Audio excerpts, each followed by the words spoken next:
자, 이성부 시인의 봄입니다. 자, 먼저 이 이성부 시인은 민중 시인이에요. 예. 자, 민중 시인이고, 자, 이 민중 시인이다 보니까 민중 시인은 일단 현실에 대한 부정, 맞죠? 예. 현실을 부정적으로 인식하고 있습니다. 이렇게 이야기를 할 수 있고요. 두 번째가 이제 민중 시의 핵심이 뭐냐면 공동체죠. 혼자서는 이 부정의 현실을 꺾을 수가 없어요. 왜냐하면 민중이라는 존재가 약한 존재니까. 힘을 합쳐야 꺾을 수 있죠. 공동체 의식인데, 그렇다고 해서 뭐 힘을 합쳐 싸운다는 개념만 있는 것이 아니라, 결국은 자기가 이런 부정적인 현실 때문에 겪게 되는 고통을 서로 간에 유사한 원인에 의한 유사한 고통을 겪게 되는 거예요. 그럼 이제 같은 편을 겪게 되는 거 아니겠습니까? 그래서 고통을 공유하면서도 일단은 같은 편이 되는 이런 모습들. 그래서 서로 간의 어떤 위안이라든가, 그쵸? 예, 이 위안이라든가, 이런 것, 뭐 배려, 이런 것들 통해서 결론은 뭐냐면 이제 민중시는 희망을 찾아나가는, 절망 속에서도 희망을 찾아나가는. 중요한 건 희망이 중요한 게 아니라 이 사람들이 처해 있는 현실이 절망적인 거야. 절망적인 현실 속에서 희망을 찾아나가는 모습을 확인할 수 있다라는 점에서 일단 이거는 민중시인의 특징을 지니고 있습니다. 근데 여기 나와 있는 이성부의 봄도 마찬가지로 이 봄이라고 하는 제목 자체가 일단은 우리가 원형적 이미지의 상징을 놓고 봤을 때는 겨울과 대립된 이미지로서 생성 이미지를 담게 되지 않니? 근데 이렇게 생성 이미지를 담고 있는데 이런 생성 이미지가 대부분 나타나게 되는 것이 뭐냐면은 일단은 생명, 그 다음에 만남, 회복, 그 다음에 바로 이제 뭐냐면 희망 뭐 이런 것들을 담고 있어요. 결국 뭐냐면 이 희망에 대한 것이 바로 이제 그 봄이라는 생성 이미지의 특징이 되고 이것이 이 시의 주제가 된다 이렇게 판단할 수 있습니다. 자, 시를 한번 들어보면서 시를 감상을 해보고 그 다음에 이제 좀 더 디테일하게 넘어가는데 낭송 속도가 일단 시간 관계상 너무 늘어지면 니들 잘 것 같으니까 낭송 속도 좀 빨리 가져갈게 알았지? 이성부. 기다리지 않아도 오고 기다림마저 잃었을 때에도 너는 온다.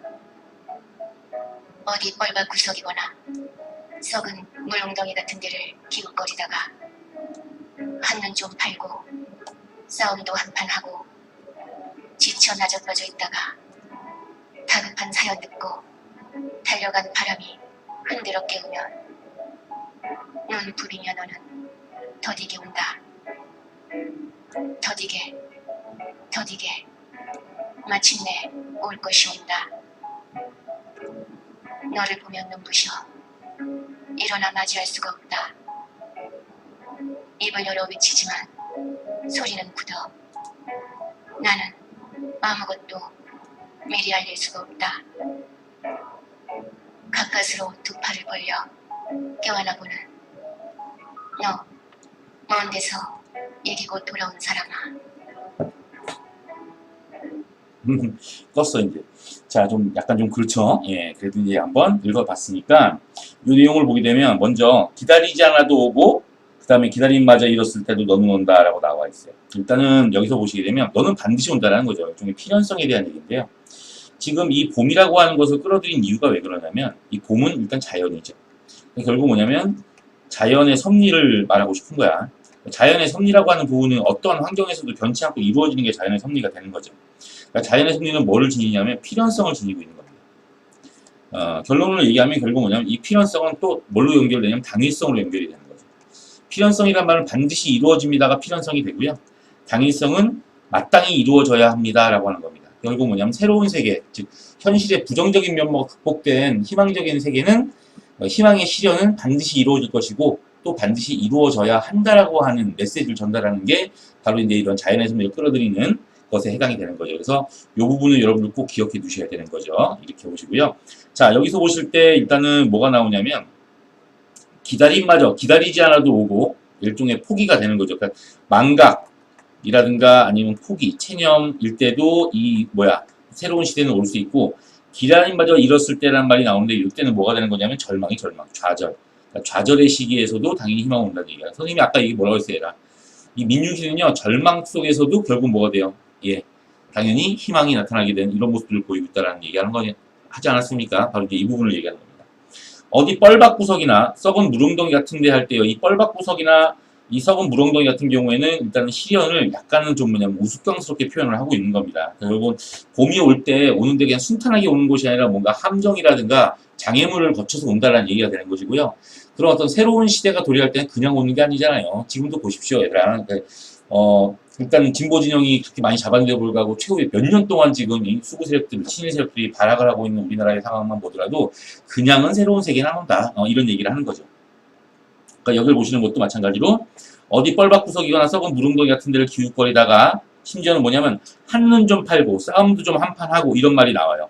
지쳐 나자빠져 있다가 왜냐면 싸우니까 그런 사람들이랑 이제 싸우면 힘들잖아요. 그래서 좀 나자빠져 있다가 이런 말들이 나오죠. 여기서부터 여기까지가 결국 뭐가 되는 거냐면 어떤 그 봄이 늦은 이유가 나와요. 봄이 늦습니다.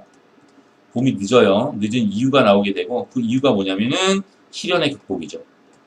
시련 극복, 그 다음에 뭐냐면 이제 악의 무리들과의 싸움이죠. 그러니까 결국 뭐냐면 이것이 이제 일종의 투쟁이 될 수 있는 거죠. 투쟁의 과정들입니다. 이 투쟁의 과정들이 지금 뭐냐면 결국은 뭐냐 함정에 빠지기도 하고요. 이렇게 나와요. 지금 보면 자 봐요. 그들이 파놓은 뭐 언론 조작이라든가 가짜 뉴스라든가 이런 함정에 빠지기도 하고요. 맞습니까? 그들과 대판 싸움도 하기도 하고요. 그 다음에 뭐냐면은 싸움에 지쳐가지고 뭐 휴식이 될 수도 있고 뭐 하지만은 가끔 숨 고르기도 좀 하고요. 뭐 이런 말들이 나오는 거죠. 이런 과정들이 결국 이제 뭐냐면 시련의 극복 과정이다라고 판단하는 것이고 이런 1번부터 3번까지 과정은 실제로 보게 되면 얼마나 지저분한 과정인데 그런데 힘들고 지난한 끝없는 과정인데 이걸 어떻게 보여주고 있어야 되나? 해학적으로 보여주고 있다는 얘기죠. 마치 그 장난꾸러기가 엄마한테 밥 먹으러 갈 때 야 놀자 막 물에 빠져서 에이 옷 다 버렸어 맞습니까? 그리고 가는데 야 너 치원젤 있으면 갖고 내놔 엿 먹어 팍팍 붙어 싸워 푹팍푹팍 아씨 두 대 맞았네 이러고 이제 집에 가는 모습이랑 비유해서 나타나고 있으니까 이런 것들이 결국은 뭐가 되는 거냐면 해학적 표현이다 이렇게 판단할 수 있을 것 같습니다.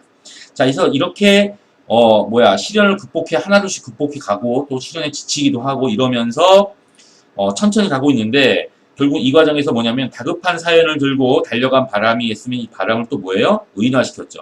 어차피 여기에요. 너라는 말을 통해서 봄도 마찬가지고 이 바람도 마찬가지고 둘 다 의인화의 방법이 쓰이고 있다. 이렇게 우리가 판단될 수 있는데 이 바람이 다급한 사연을 들고 왔대요. 근데 그래서 뭐가 위급하다. 선생님이 난리 났어. 이게 아니라 여기서 얘기하는 다급한 사연은 결국 뭐가 되냐면 봄을 기다리는 그 민중들의 어떤 간절함이겠죠.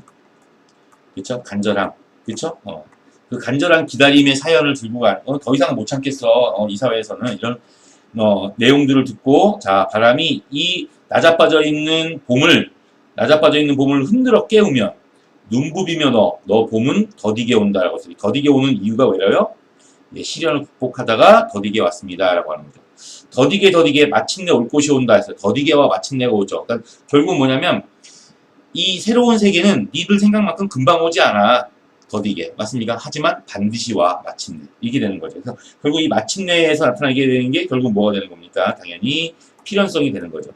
근데 이제 이 글에서 보게 되면 더디게가 오고 마침내가 오잖아요. 같이 오는데 더디게는 2번 반복되고 마침내는 한 번만 됐어도 결국은 더디게보다는 마침내가 훨씬 더 방점이 찌어지게 되는 겁니다. 맞습니까? 그래서 늦지만 반드시 올 것이다 라는 부분들로 우리는 이해를 하시게 되면 되고요. 자, 너를 보면 눈부셔 일어나 맞이할 수가 없다 라고 되어 있죠. 맞습니까? 이것은 결국 뭐야? 일종의 감격입니다. 그렇죠? 화자의 감격. 기다림이 실현된 것에 대한 감격. 입을 열어 외치지만 소리는 굳어 난 아무것도 얘 왔어 라고 알릴 수 없다라는 얘기가 나오죠. 여기서 뭐예요? 입을 열어 외치는데 소리가 안 나요. 이런 얘기니까 얘 벙어리예요? 이게 아니라 역설이 사용된 거죠. 이렇게 우리가 판단하시면 됩니다. 그리고 이제 여기 보시는 것처럼 뭐가 되냐면 가까스로 두 팔을 벌려 껴안아 보는 너 먼 데서 이기고 온, 먼 데서부터 이기고 온 누구랑 싸워서 이겼어요? 여기서부터 이기고 돌아온 사람아 라고 나와 있으니까 결국은 이게 그냥 새로운 세계 희망의 시련이 나서 예찬의 대상이 되는 것이 아니라 쉽지 않은 거죠. 결국은 쉽지 않은 시련을 극복하고 왔기 때문에 결국 충분히 예찬받을 만하다라는 메시지를 전달하고 있다. 이렇게 판단하시면 됩니다. 자, 여기까지가 이제 기본적인 내용이고요. 우리가 이제 실질적으로 전체적으로 자, 여기 나와 있는 내용들을 한번 의미 있게 한번 정리를 해보도록 하겠습니다. 첫 번째는 일단은 여기서 봄이 나오는데 이 봄의 상징성이 중요하죠. 봄의 상징성은 뭐로부터 출발한다고요? 생성 이미지로부터 출발한다고요. 맞습니까? 이 생성 이미지에서부터 출발을 해서 결국 봄이 가지고 있는 여기다가 이제 뭘 집어넣어요? 예, 시대적 의미를 집어넣습니다. 반영론, 이건 아무래도 민중시인이다 보니까 반영론 쪽 관점에서 의미를 해석을 해야겠죠. 그래서 이제 뭐야? 새로운 시대. 엄마야. 새로운 시대. 그쵸? 예, 그 다음에 어떤 시대적 희망. 그쵸? 예. 시대적인 희망. 다 못 쓸 것 같은데. 예, 이런 것들이 나타나게 되고요. 두 번째는 이제 이 글에서 보면 어조가 중요해요. 어조가 보면, 너는 온다. 그쵸? 이렇게. 너는 온다. 온다. 반복되고 있죠. 맞습니까? 이게 나오는데, 자, 온다의 반복이에요. 온다의 반복이 일어나고 있고, 이 온다라는 말은 올 것이다도 아니고 온다예요. 그러니까 결국 뭐냐, 단정적 어조가 강조가 되는 겁니다. 단정적인 어조.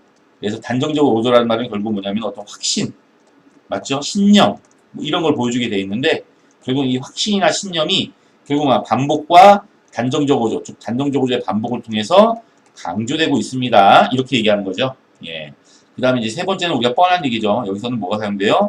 봄뿐만 아니라 바람까지도 예, 의인화가 가장 대표적인 방법에 해당이 된다라고 하는 것이고, 네 번째는 당연히 뭐가 되는 거냐면 예찬이고요. 과거는 안 나옵니다, 얘들아. 알았어요? 예찬이고, 그 다음에 뭐예요? 희망.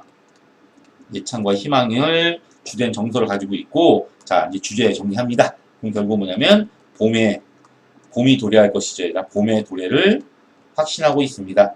또는 뭐예요? 새로운 시대의 도래를 확신하고 있습니다. 이렇게 정리하면서 이 강의 끝냅니다. 여러분 고생하셨습니다.